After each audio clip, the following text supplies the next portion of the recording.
Hello నమస్తే, welcome to నవ చైతన్యం న్యూస్. ఆంధ్రప్రదేశ్లో ప్రధానంగా తెలుగుదేశం పార్టీలో ఉన్నటువంటి వడ్డెర సామాజిక వర్గంలో ఒక చర్చ నడుస్తుంది. ఏంటయ్యా అంటే, తమని కేవలం ఓటు బ్యాంకుగా వాడుకొని ఎలాంటి కీలక పదవుల్లోనూ ఎమ్మెల్యే ఎంపీ టికెట్లు ఇచ్చి తమ సామాజిక వర్గాన్ని అభివృద్ధి చేసుకోవటంలో తెలుగుదేశం పార్టీ ఎక్కడా కూడా తమకు న్యాయం చేయటం లేదనే చర్చ ఇప్పుడు ప్రధానంగా రాష్ట్రం మొత్తం కూడా వినబడుతుంది. మరి ఈ చర్చ ఎందుకు వచ్చింది ఏంటి అని మాట్లాడుకోబోయే ముందు ఒక్క 2 నిమిషాలు మనం ఈ సామాజిక వర్గం చేస్తున్నటువంటి వృత్తుల గురించి మనం మాట్లాడుకుందాం. మనం చూడొచ్చు, ఎక్కడైనా వడ్డెర సామాజిక వర్గంలో ఉన్న వడ్డెర సోదరులందరూ కూడా ఎక్కువగా రాతి క్వారీల్లో, అలాగే ఇటుక బట్టీలలో, అలాగే మనం ఉండేటువంటి గ్రామాల్లో రోడ్ల వెంబడి కానీ ఎక్కడైనా గుంతలు తీయాలన్నా ఏదైనా అభివృద్ధి కార్యక్రమం జరిగితే వాళ్ళే వచ్చి గుంతలు తీస్తూ ఉంటారు. మనం చూడొచ్చు రోడ్ల వెంబడి. చిన్న పిల్లలు కూడా ఒక ఉయ్యాల లాంటిది ఏర్పాటు చేసి చెట్ల కింద వారి ఎండలో పనిచేస్తూ పసిబిడ్డలను చూసుకుంటూ ఉంటారు.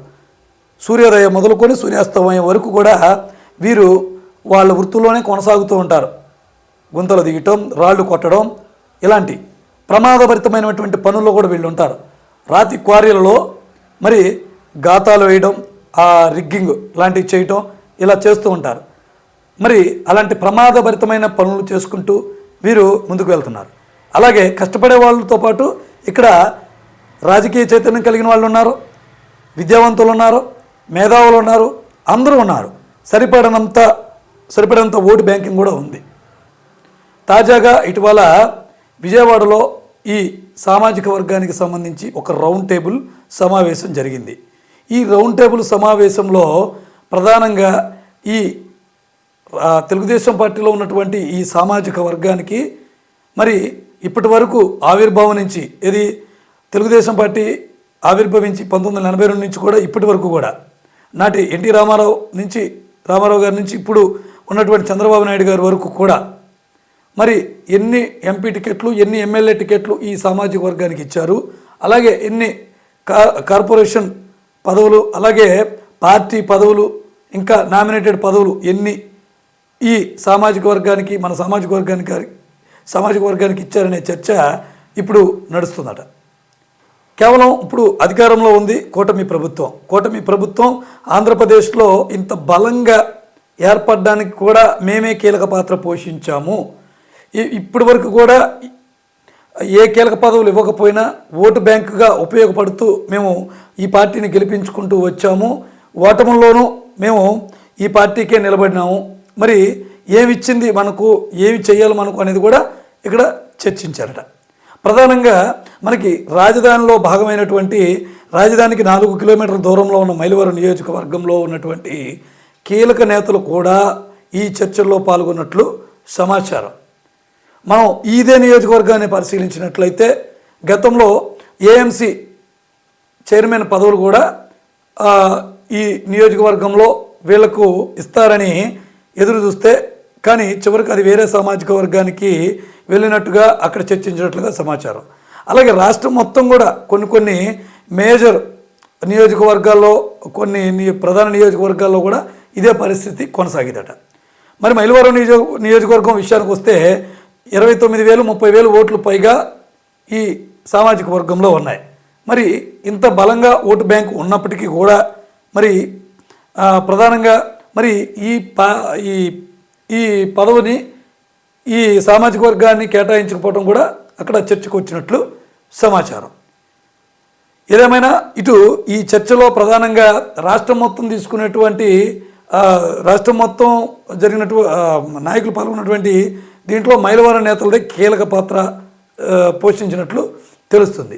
అసలు వీళ్ళు ప్రధానంగా ఏ అంశాలపై చర్చించారు అనే విషయం, అసలు వీళ్ళలో ఏ చర్చలు జరుగుతున్నాయి ఈ కమ్యూనిటీలో అనే విషయాలు మనం ఒకసారి గమనించినట్లయితే, ఈ రౌండ్ టేబుల్ సమావేశంలో ప్రధానంగా చర్చించినటువంటి అంశాలు మనం చూస్తే, ఇప్పటి వరకు ఎన్ని ఎమ్మెల్యే టికెట్లు మనకి తెలుగుదేశం పార్టీ కేటాయించింది ఏంటి అనే విషయం చర్చించారు. అదేవిధంగా ఎన్ని ఎంపీ టికెట్లు, అలాగే పార్టీ కీలక పదవులు, రాష్ట్ర అధ్యక్షులు, అలాగే జిల్లా అధ్యక్ష పదవులు లాంటివి ఎన్ని వచ్చినాయి ఏంటనే విషయాలు ఈ 3 చర్చించినట్లు తెలిసింది. ఇక వాటితో పాటు నామినేటెడ్ పోస్టులు, ఏఎంసీ చైర్మన్ అని ఇట్లా ఇవి, అలాగే కార్పొరేషన్ పదవులు ఎన్ని వచ్చినాయి, అలాగే క్వారీ లీజ్ పనులు. ఇప్పుడు వడ్డేర సామాజిక వర్గంలో ప్రధానంగా చేసేటువంటి పనుల్లో భాగమైనటువంటి క్వారీ పనులు, అక్కడ రాతి క్వారీల్లో ఎక్కువగా రాళ్ళు కొట్టుకొని వీళ్ళు జీవిస్తూ ఉంటారు. అలాగే ఇటుక బట్టీల్లో పనులు చేసుకుంటారు. గ్రామాల్లో గొంతులు దోవే పనులు కూడా వీళ్ళు చేస్తూ ఉంటారు. ఇక రోడ్ల వెంబడి ఏదైనా కేబుల్స్ ఏదైనా వేయాలన్నా ఏది చేయాలన్నా కానీ వీరు ఇలా ఇది చేస్తూనే వీరి వృత్తిని కొనసాగిస్తూ ఉంటారు. మరి ప్రభుత్వం మిగతా సామాజిక వర్గాలు, ఫర్ సపోజ్ గౌడ సామాజిక వర్గం ఉంది, కల్లుగీత కార్మికులకి ఏ విధంగా మద్యం షాపులకి లైసెన్సులు ఇచ్చిందో అదేవిధంగా వీరి వృత్తులు రాతి క్వారీలు వాటిలో పనిచేస్తారు కాబట్టి మరి క్వారీ లీజులు కూడా వీటికి కొన్ని అప్పచెప్పింది. అవి ఎన్ని అప్పచెప్పారు, ఎన్ని పనులు అప్పచెప్పారు, ఈ విషయాలు కూడా వీళ్ళు చర్చించారు. అదేవిధంగా సర్పంచ్, ఎంపీపీ, జడ్పీటీసీలు ఇవి కూడా వీళ్ళ చర్చల్లో చాలా అంటే ఒక 10% మాత్రమే వచ్చినట్లు వీళ్ళు గుర్తించినట్లు సమాచారం.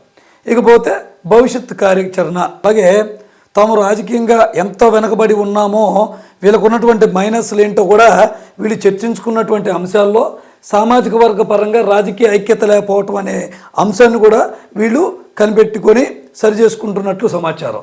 అలాగే ఇప్పటి వరకు పార్టీలపై ఒత్తిడి తెచ్చే విధంగా సరైన ఉద్యమం చేయలేకపోవటం కూడా ఇక్కడ మనల్ని ఈ పదవులు వరించకపోవడానికి కారణమని ఇదొక అంశాన్ని వీళ్ళు గుర్తించినట్లు సమాచారం. అలాగే నాయకత్వం ముందుకు రాకపోవటం, అంటే కొంతమంది ఎంత చేద్దామన్నా వారికి వచ్చే చిన్న పదవులతో సరిపెట్టుకొని ఇదే మన స్థాయి అని వాళ్ళు సరిపెట్టుకొని అలా ఉండటమే మరొక వాళ్ళు వెనకబడటానికి కారణం అన్నట్లుగా ఈ 3 అంశాల మీద కూడా వీళ్ళ మైనస్లపై కూడా వీళ్ళు చర్చ జరిపినట్లు సమాచారం. వరకు ఆ రౌండ్ టేబుల్ సమావేశంలో ఏం చర్చ జరిగింది, వాళ్ళ సామాజిక వర్గంలో వాళ్ళ కులంలో ఉన్నటువంటి లోపాలు ఏం గుర్తించారు అనేది మనం చూసాం కదా. ఇప్పుడు వారి భవిష్యత్తు కార్యాచరణ గురించి కూడా చర్చించినటువంటి అంశాలు ఏంటయ్యా అంటే మనకు ఉన్నటువంటి సమాచారం ప్రకారం వాళ్ళు గుర్తించింది ఏంటి అంటే సంఘటన ప్లస్ సంఖ్య ప్లస్ నాయకత్వం ప్లస్ ఒత్తిడి, ఇవన్నీ ఉంటేనే మనకి రాజకీయాల్లో కీలక పదవులు దక్కుతాయి, మనకి స్థానం లభిస్తుంది అనేది వీళ్ళు గుర్తించినట్లు సమాచారం. దానికి వీళ్ళు ఒక యాక్షన్ ప్లాన్ రెడీ చేసుకున్నారు. ఈ యాక్షన్ ప్లాన్ ఏంటయ్యా అంటే అన్ని నియోజకవర్గాల్లో వీళ్ళ సంఘాలు ఏర్పాటు చేసుకొని, అంటే ఇప్పటి వరకు ఎవరికి ఇష్టం వచ్చినట్టు వాళ్ళు సంఘాలు ఏర్పాటు చేసుకొని ఎవరికారు అధ్యక్షులు, కార్యదర్శులు పదవులు ఎంచుకున్నారు. ఇక నుంచి అలా కాకుండా ఒకే తాటిపైకి వచ్చి ఒకే కుల సంఘం ఉండేలాగా వీళ్ళు ప్లాన్ చేసుకుంటున్నారట. దీంట్లో ముఖ్యంగా యువతను ముందు పెట్టి మరి వాళ్ళని సోషల్ మీడియా బాధ్యతలు, అలాగే సోషల్ మీడియాలో ఒక ఛానల్ని, అలాగే ఏదైనా అన్యాయాలు అక్రమాలు జరిగినప్పుడు అక్కడికి వెళ్ళి ప్రశ్నించడం లాంటివి ఇవన్నీ కూడా వీళ్ళు చేయబోతున్నట్లు సమాచారం. అలాగే ప్రతి నియోజకవర్గంలో వడ్డీల జనాభా ఎంత, వాళ్ళలో ఓటర్లు ఎంతమంది ఉన్నారు, అలాగే ఆయా నియోజకవర్గం గ్రామాల్లో ఎన్ని ఓట్లు ఈ సామాజిక వర్గానికి సంబంధించి ప్రభావితం చేస్తారో ఒక డేటా షీట్ కూడా యాక్షన్ ప్లాన్లో రెడీ చేయబోతున్నారంట. సరిగా ఇది ఇప్పుడు వడ్డేర సోదరుల్లో జరుగుతున్నటువంటి ఆ సామాజిక వర్గంలో జరుగుతున్నటువంటి చర్చ. మమ్మల్ని కేవలం ఓటు బ్యాంకుగా కాదు, మాకు కూడా పదవులు ఇవ్వాలి, ఎమ్మెల్యే ఎంపీ టికెట్ లాంటివి మాకు కూడా ఇవ్వాలి, రాజ్యాధికారం మాకు ఇవ్వాలి, అలాగే నామినేటెడ్ పోస్టుల్లో పార్టీ కీలక పోస్టుల్లో మాకు కూడా అవకాశం కల్పించాలంటూ ఇప్పుడు వీరిలో జరుగుతున్నటువంటి చర్చని త్వరలో మీడియా సమావేశం ద్వారా బయటపెట్టనున్నారు. ముఖ్యంగా తెలుగుదేశం పార్టీ ఏ విధంగా ఈ సామాజిక వర్గం పట్ల న్యాయం చేయబోతుంది, ఏ విధంగా పరిగణించబోతుంది అనే విషయాలు వేచి చూడాల్సిందే.